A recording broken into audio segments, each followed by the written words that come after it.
बोले कि यहाँ पे नौकरी है, नौकरी ऑफर मुझे किया गया।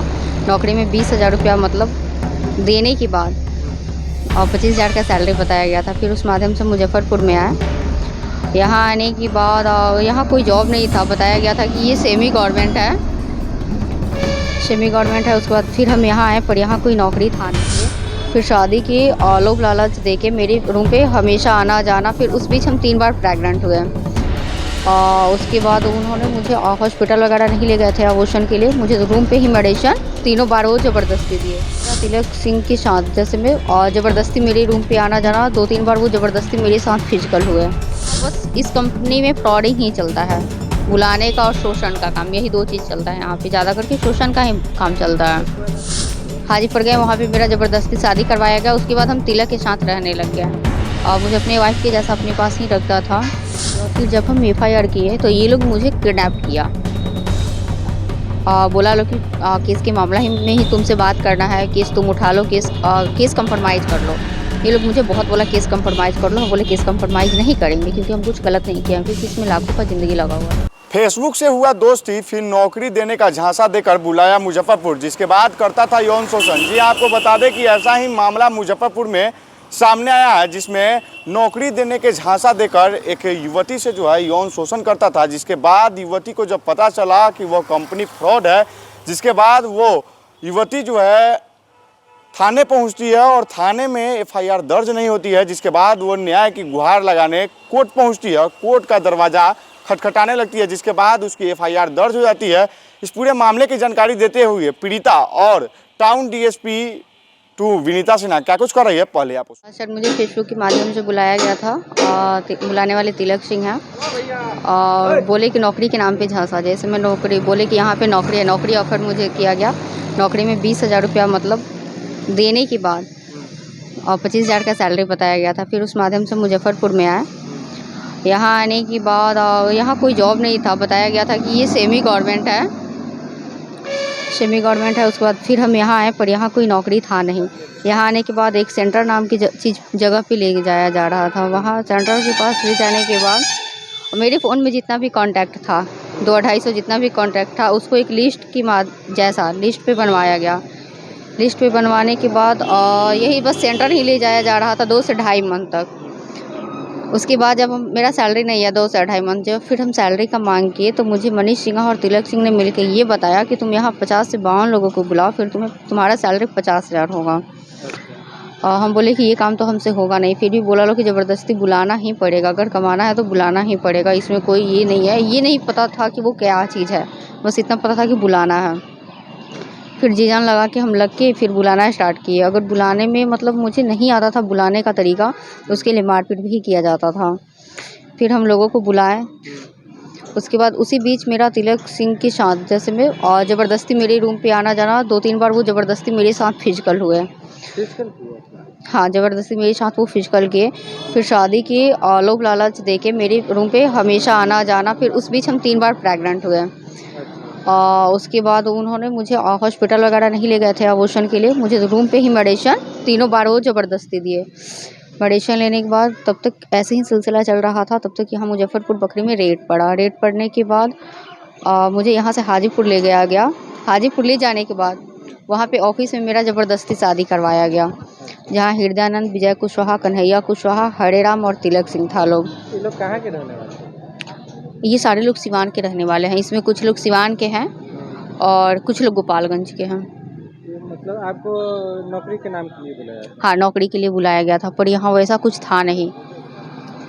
क्योंकि यहाँ बस इस कंपनी में फ्रॉडिंग ही चलता है, बुलाने का और शोषण का काम, यही 2 चीज़ चलता है यहाँ पे। ज़्यादा करके शोषण का ही काम चलता है। उसके बाद आप कहाँ गए? हाजीपुर गए? हाजीपुर गए, वहाँ पे मेरा ज़बरदस्ती शादी करवाया गया। उसके बाद हम तिलक के साथ रहने लग गए और मुझे अपने वाइफ के जैसा अपने पास ही रखता था।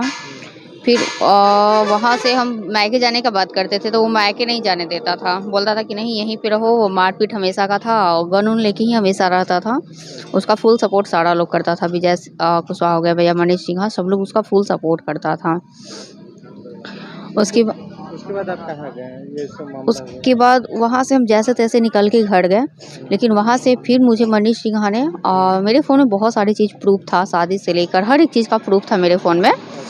तो मनीष सिन्हा ने मुझे पटना बुलाया बोला कि पटना आओ, काम है, ऑफिस के ही काम है, मतलब बहुत कुछ करके इमोशनली करके मुझे वहाँ बुलाया गया। वहाँ पे जाने के बाद वहाँ पे इरफान, इनामुल हक, तिलक सिंह, मनीष सिन्हा और ये अहमद राजा था लोग। अहमद राजा सॉरी ये इनामुल हक, मनीष सिन्हा और तिलक ने मेरा फ़ोन लिया, रीसेट किया, मेमोरी कार्ड तोड़ा, सिम कार्ड तोड़ा, मेरे फ़ोन से हर एक प्रूफ डिलीट किया है। यहाँ तक कि वहाँ वो लोग मारने का भी कोशिश किया, 1-2 थप्पड़ लगा भी मुझे। उसके बाद फिर वहाँ से मॉर्निंग से मतलब समझिए 12 बजे दोपहर से लेके 11 बजे तक मेरे साथ यही सब हुआ। उसके बाद फिर वहाँ से निकला लोग 2:30 या मतलब 2 से 3 बजे के बीच मुझे मुजफ्फरपुर बैरिया बस स्टैंड लाके छोड़ दिया लोग और बोला लोग कि तुम्हें मायके जाने का बहुत शौक था ना, तुम अब यहाँ से मायके जाओ और तुम ये बात किसी को बताओगे नहीं, क्योंकि तुम कितना हम लोग पावरफुल इंसान है ये बात सभी को पता है। फिर वहाँ से हम जैसे तैसे करके, रात था, ठंडा का मौसम था, फिर हम घर पहुँचे। घर पे जाने के बाद पहले खुद को हम संभाले, उसके बाद हम एफआईआर करने के लिए सोचे और फिर जब हम एफआईआर किए तो ये लोग मुझे किडनैप किया। बोला लो कि केस के मामला में ही तुमसे बात करना है, केस तुम उठा लो, केस कंप्रोमाइज़ कर लो। ये लोग मुझे बहुत बोला केस कंप्रोमाइज़ कर लो, हम बोले केस कंप्रोमाइज़ नहीं करेंगे क्योंकि हम कुछ गलत नहीं किया, क्योंकि इसमें लाखों का ज़िंदगी लगा हुआ था। फिर ये लोग मेरी मार्केट में आया लोग, जिसमें कन्हैया कुशवाहा, विजय कुशवाहा और हृदयानंद और तिलक था लोग, और वहाँ से मुझे लगभग 8 बजे सीधे गाड़ी में बैठा के गोरखपुर लेके चला गया लोग, किडनैप करके। अभी आप कहाँ आवेदन दिए थे? अभी हम यहीं पे मुजफ्फरपुर ही आवेदन दिए हुए हैं। केस कहाँ किए? मुजफ्फरपुर कोर्ट से किए हुए थे, लेकिन अभी अय्यरपुर में आ गया है। ये आपके साथ कब ये घटना हुई, बुलाने वाला नौकरी के? अक्टूबर में हुआ था 2022 में। 2022 में? हाँ, और शादी मेरा ये 2023 में करवाया था लोग, मई में। नौकरी के नाम पर बुलाया था? हाँ, कौन सा कंपनी? DVR यूनिट जी। क्या आरोपी कहाँ है अभी? अभी वो लोग बिंदास घूमता है, अभी गोरखपुर में रह रहा है लोग, गोरखपुर और लखनऊ में रहता है लोग। क्या मांग करते हैं प्रशासन से? मुझे बस न्याय चाहिए, क्योंकि इस कंपनी में फ्रॉडिंग चलता है। एक मेरे ही साथ नहीं हुआ है, बहुतों लड़की के साथ हुआ है, बहुतों के साथ हुआ है, और इस शिकार बन जाती है। बहुतों लड़की इसमें बनी हुई है, और समझिए इसमें लाखों का ज़िंदगी अभी भी फंसा हुआ है। क्या कहना चाहिएगा जिस तरह की लुभावना दे रहा है उन लोगों के लिए? ये लोग बहुत ही घटिया किस्म के इंसान है। बस मुझे न्याय चाहिए कि कम से कम लाखों का ज़िंदगी फंसा हुआ है, उन लोगों का ज़िंदगी बच जाए। कहाँ की रहने वाली है? छपरा। देखिए, कुछ समय पहले ये संज्ञान में आया है कि एक कंपनी है जो फ़र्ज़ी तरीके से कॉल सेंटर चलाने की कोशिश कर रही थी, जिसमें महिलाओं को ल्योर करके और उनसे उनके साथ धोखाधड़ी किया जा रहा था। इस संबंध में 9 तारीख को 9/6/2024 को एफआईआर दर्ज कर ली गई है और वादिनी का बयान ले लिया गया है, और इस संदर्भ में जो इन्वेस्टिगेटिंग ऑफिसर हैं वो आगे की कार्रवाई कर रहे हैं, और इस केस को हम इन्वेस्टिगेट करके जो अग्रतर अनुसंधान है वो ज़रूर किया जाएगा। पीड़िता और टाउन DSP 2 विनीता सिन्हा ने क्या कुछ कहा, वही आपको बता दें कि नौकरी के नाम पर युवती से यौन शोषण करता था, जिसके बाद युवती को जब पता चला कि यह जो कंपनी है वो फ्रॉड है, फ्रॉड तरीके से इसे बुलाया गया और इसका शोषण किया जा रहा है, जिसके बाद यह थाने पहुंचती है और न्याय की गुहार लगाने लगती है, जिसके बाद थाने पर पहली बार में उसका FIR नहीं हो पाता है और वो न्याय की गुहार लगाने कोर्ट का दरवाज़ा खटखटाने लगती है, जिसके बाद कोर्ट के आदेश के बाद जो है FIR अहियापुर थाने में इसका रजिस्टर्ड होता है। पूरा पुलिस का कहना है कि जल्द ही इस पूरे मामले में जो आरोपी है उनकी गिरफ्तारी कर ली जाएगी, लेकिन जिस तरह से नौकरी देने के नाम पर